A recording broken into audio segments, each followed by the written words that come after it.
Well, I got, let's see, less than 48 hours.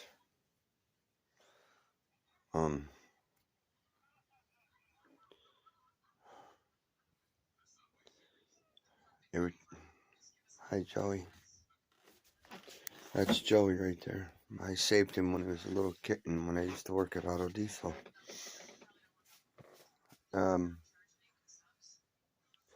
Yeah, I have to accept what's gonna happen. I don't have a choice. I made a mistake in my life. I was given a chance to change my life, and I did, but I made a wrong decision, and I got involved with a woman who got me involved in drugs, and she fucked my head up pretty bad. And I already had a beautiful fiance, beautiful two, and I have 3 beautiful daughters.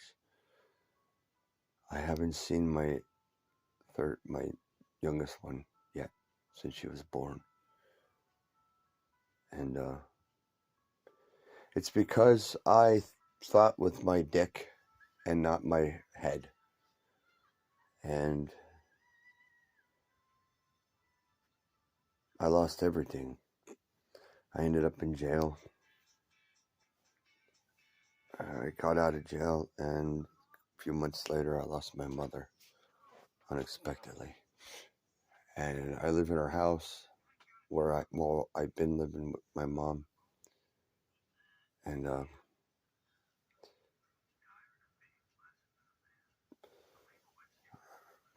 as far as I know, my mom never had a will made up.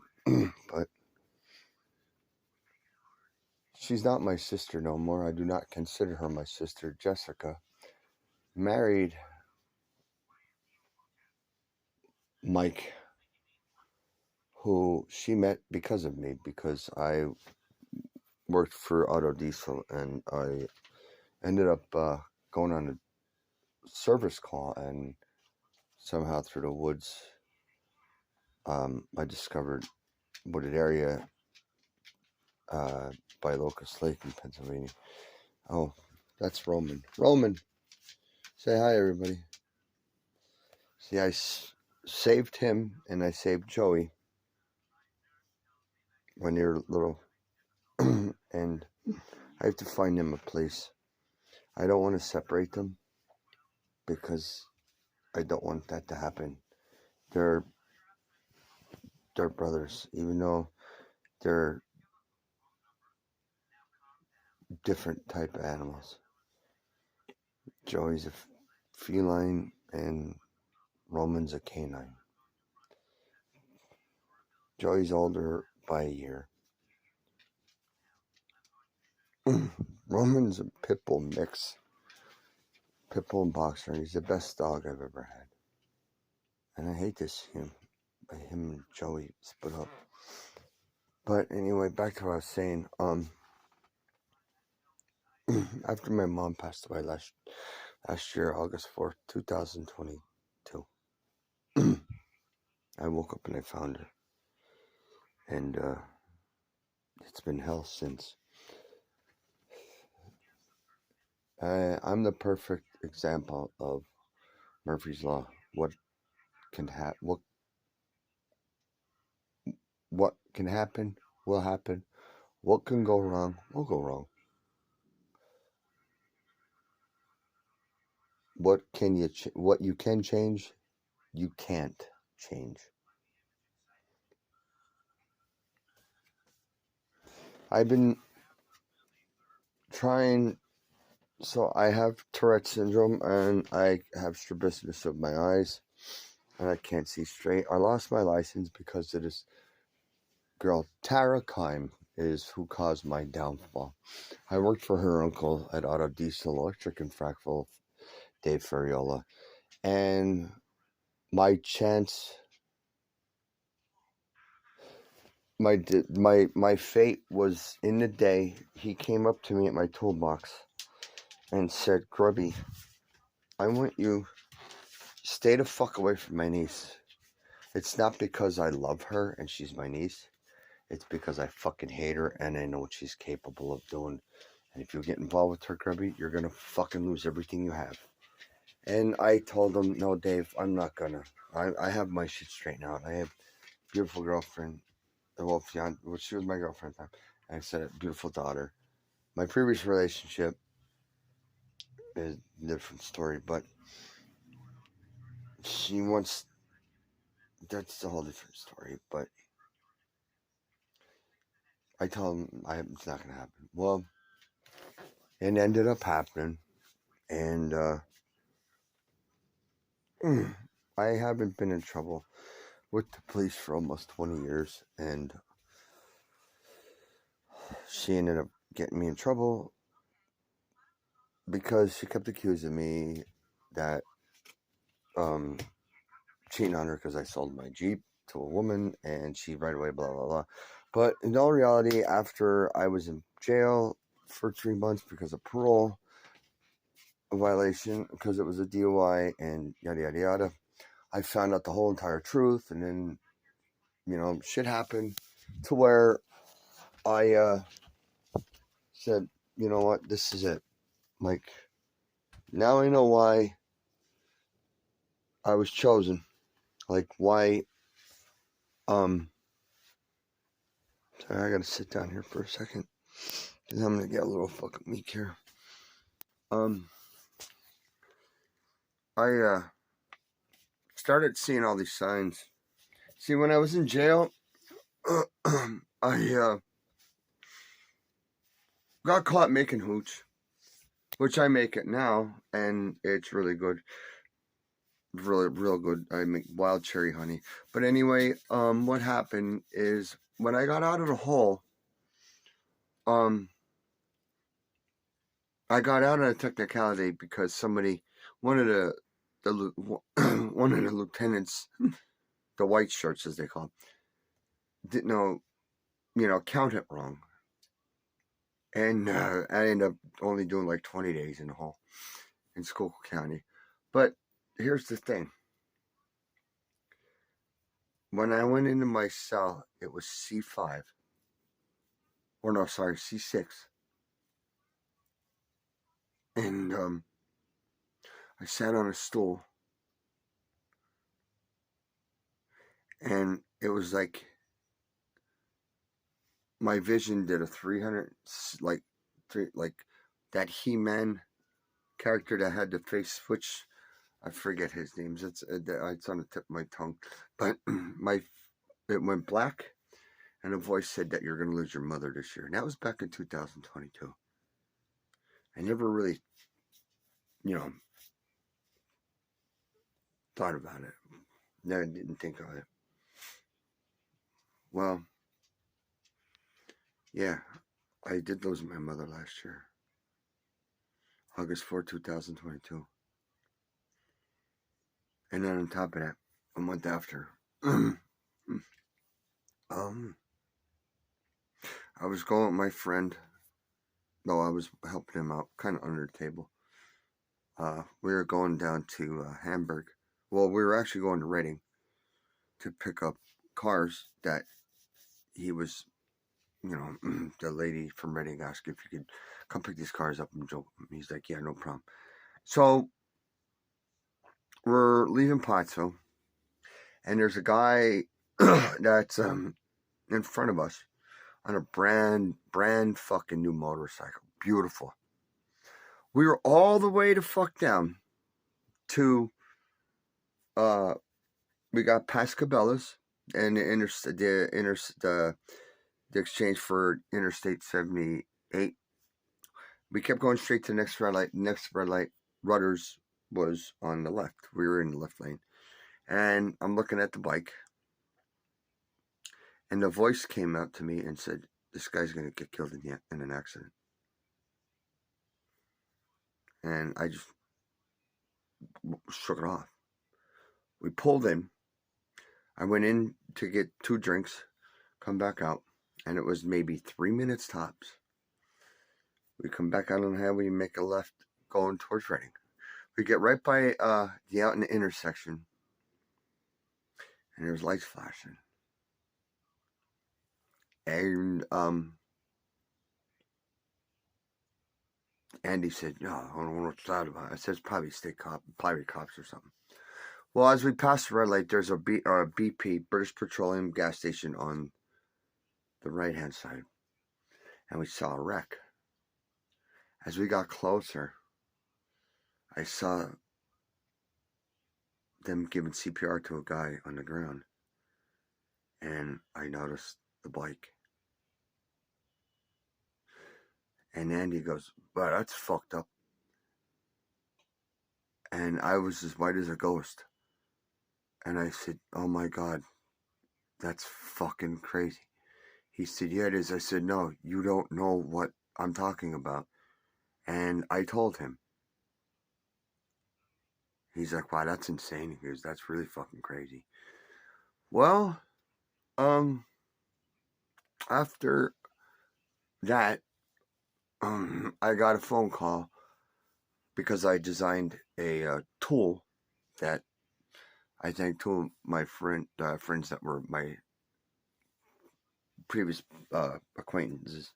They were Mako tool dealers, and one of them ended up submitting it for me and told me if one place you want to get into is Davison, because Davison, he said, is like the mob of tools.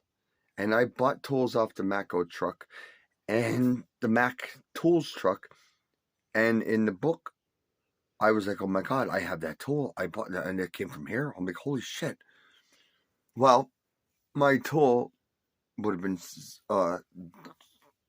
for 90% in royalties. It's $16,500 I have to pay for that. That's for them to do everything, but they're the ones that push it, and they go international. It's all over. They sell on Amazon. They sell at Mako Tools, Cornwell, you name it. And Mako Tools and Cornwell Tools already pre-ordered 100,000 units because they said if this performs the way it's supposed to, the way it's explained, it'll replace 95%, if not 100% of all the tools out there for alignments for aligning vehicles on passenger vehicles, light trucks, medium heavy duty trucks, and heavy duty trucks. And they said that's genius. Where was this guy 40 years ago? 40, 50 years ago. Well, that was my ticket that I knew I was going to, like, yeah. I had to sell one of my baseball cards because I needed to pay support. And it was a 1952 Mickey Mantle Topps 311 Type 1 card. Because there's two types. Well, my buddy Andy sold it for me. And I got a good lump sum for it. Well, I paid my support, and I put $1,000 for them to, for Davison out of Pittsburgh to do all the research. And they went back 20 years. That's what they do, but they decided to go back 25 years. And they said their research and development team can't find anything out there at all with any patents or any design like yours. And they said the development team can't find a way to improve it any better than what you already have. So I'm like, that's awesome. I tried finding investors. One of them was a fucking bullshit, bold-faced liar. And I was stuck. So now I'm trying to I was trying to find ways on getting money so I could get that done, because you figure 20,000 units at $250 they sell to the vendors, and the vendors sell for whatever they do. But $250 at 20,000 units, that's only like an eighth of Pennsylvania, and that's $5 million. take a third of that off, and you pay all the companies that made it and did the packaging and all that shit. And then you take 10% of the sum and you give that to Davison, and then the rest is mine. Which, if it would have been my check, I would have been going to the bank to cash a check for probably anywhere from $3 million to $3.5 million, and you get it 4 times a year. And it would be a 20-year patent. All right. So I thought I would have been set. I thought, okay, this is my chance to redeem myself. I can't get no money at all. So I've been looking on the internet and shit, and I found what, a lot of people are saying, clone cards or whatever. And I tried, and yeah, I got burned. And then I finally got hooked up with one, and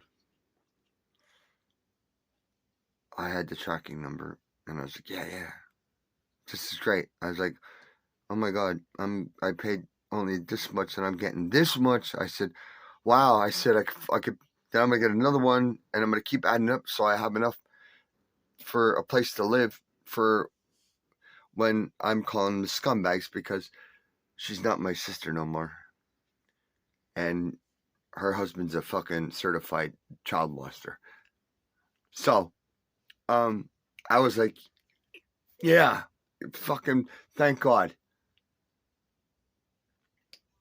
I'm like, finally, the Adjustment Bureau up there is finally going to let me go a different route. Well, November 29th is in a day. It's like in a day and a half.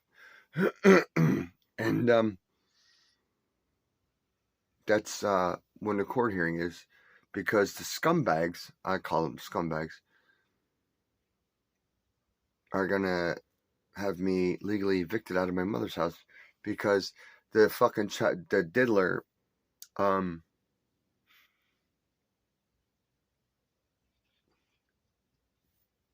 my mom into signing everything over to them. The only spot that I'm mentioned is in the very front as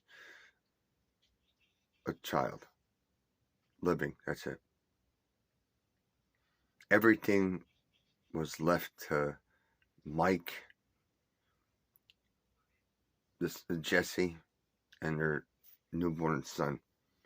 If something should happen to those two, their son Michael Jace gets it. Well, when I got the email from the shipping company just before, and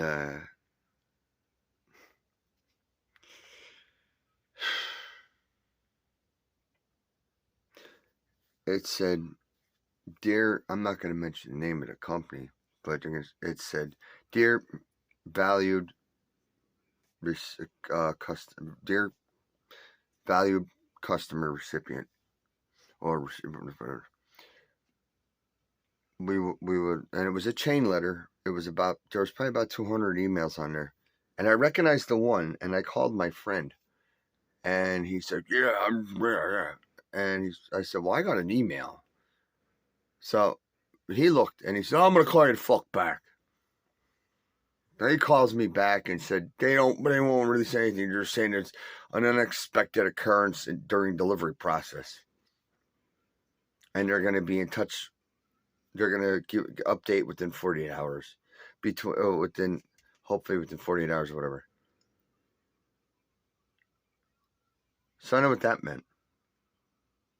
I knew exactly what that meant. I just said, okay, I know what that means. I know what's going on.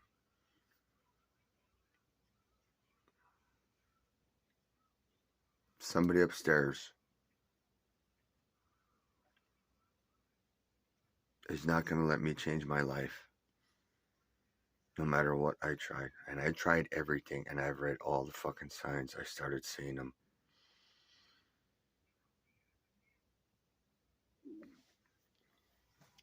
back in February. Actually, it was before. Because the scumbag's mom and fucking scumbag husband that she met in jail because she was a guard in Skull County, met her husband there. Her second husband. Well, when my mom was in Geisinger, because she had COVID, and I was at the races, and a bunch of shit happened, and my house was trashed. There's no bathroom door, the fucking wall was ripped, and my dog was gone, and so was Joy, and I didn't know what the fuck was going on, and the scumbag and her fucking diddling husband said, if anything happens to Mom, you're out of the house. If Mom dies, whatever. And this was back in 2021 when it happened. I'm sorry if I'm going back and forth up and down, like, because my mind is fucking really, it's fucking going in a loop. But,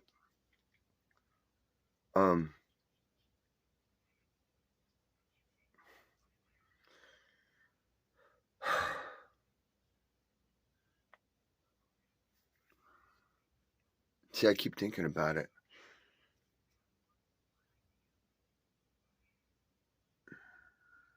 And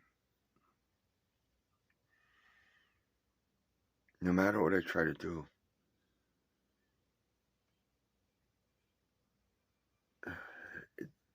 somebody up there is preventing me from making the right turn,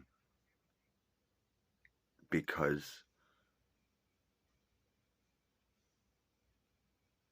what it is I'm going to tell you something. June of 2018, my fiance, while I was cheating on her with Tara, which was fucking stupid, she was pregnant with my second daughter, with my third daughter, our second between me and her, but my third daughter. And